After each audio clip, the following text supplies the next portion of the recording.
Il y a beaucoup de petits ou gros mots sur lesquels on n'ose pas toujours mettre des mots. Parce que c'est intime, parce qu'on pense que c'est un peu sale, parce qu'on a peur du regard de l'autre, professionnel ou pas. Bénins, ils gâchent un peu la vie.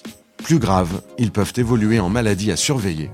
Ces questions gênantes, vous nous les envoyez et c'est nous qui les poserons à votre place à des médecins qualifiés. Questions gênantes, proposées par l'application médicale Livy.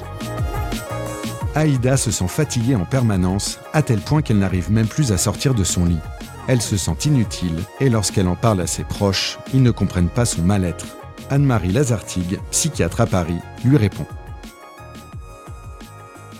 Elle présente vraiment des signes typiques de dépression, en particulier pour commencer cette fatigue dont elle se plaint en permanence, c'est-à-dire pas spécialement après des activités fatigantes justement, mais tout le temps, même quand elle se lève, est un signe de dépression très très très fréquent. Le manque d'envie dont elle se plaint est aussi un signe de dépression très fréquent, sachant que la dépression se résume à ce que l'on appelle un ralentissement psychomoteur, c'est-à-dire un ralentissement de toutes les activités, aussi bien psychiques, la pensée, les émotions. C'est comme si on était dans un certain brouillard finalement. Et puis motrice, on est beaucoup moins rapide que d'habitude, on réagit moins vite.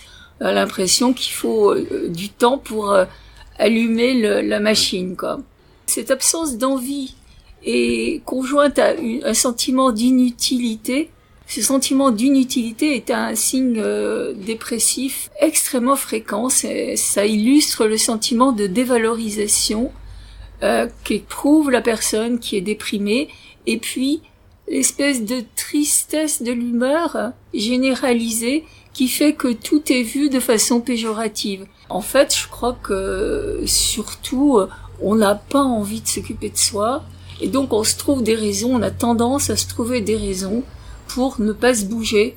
Déjà, on ne se sent pas à la hauteur pour essayer d'aller mieux. On a l'impression que c'est parce qu'on fonctionne d'une manière absurde que on va mal et que rien n'y fera, quoi, qu'on est une mauvaise herbe finalement. Les autres n'ont pas plus besoin d'aller voir le médecin qu'elle. Simplement, elle, son problème est d'un registre psychologique, alors que son médecin voit aussi des gens qui ont des difficultés d'origine somatique. Mais ce n'est pas parce que c'est d'origine psychologique que c'est forcément moins grave que quelque chose d'origine somatique. Eh ben non, il faut absolument pas hésiter à aller voir le médecin quand on présente une fatigue, un sentiment une certaine tristesse de l'humeur, quand on se sent ralenti, comme je disais tout à l'heure. Il faut surtout pas hésiter. Et il faut lui demander son aide et lui faire confiance. Donc je lui conseillerais vraiment d'aller voir son médecin traitant avant d'en arriver à faire quelque chose d'irréparable. Donc je crois qu'il faut pas hésiter à ce que les proches la prennent par la main pour l'aider à aller chez le médecin. Voilà plusieurs années que le scrotum de Christophe le gratte.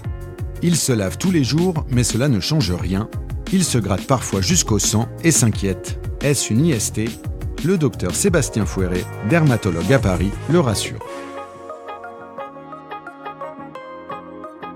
Typiquement, ça peut être pas mal de choses, à peu près toute la dermatologie, mais assez peu probablement une IST.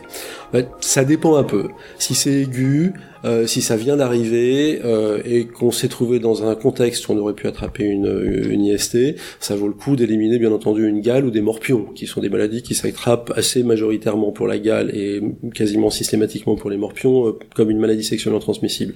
Mais si c'est chronique, si ça dure depuis longtemps, que ça s'arrête pas, que ça s'en va, que ça revient malgré toutes les crèmes que vous avez mis et que c'est un vieux truc, c'est que là il faut que vous voyiez un dermato pour savoir exactement, parce que ça peut être vraiment beaucoup de choses, mais tranquillisez-vous, les IST se manifestent pas comme ça.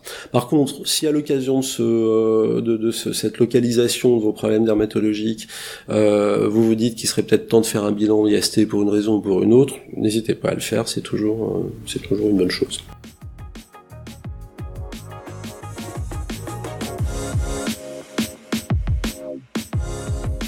C'était Questions gênantes, le podcast qui consulte à votre place, proposé par l'application médicale Livy, produit par Slate.fr.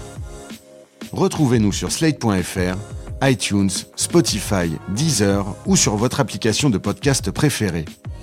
Si ce programme vous a plu, laissez un commentaire ou mieux, mettez-nous 5 étoiles.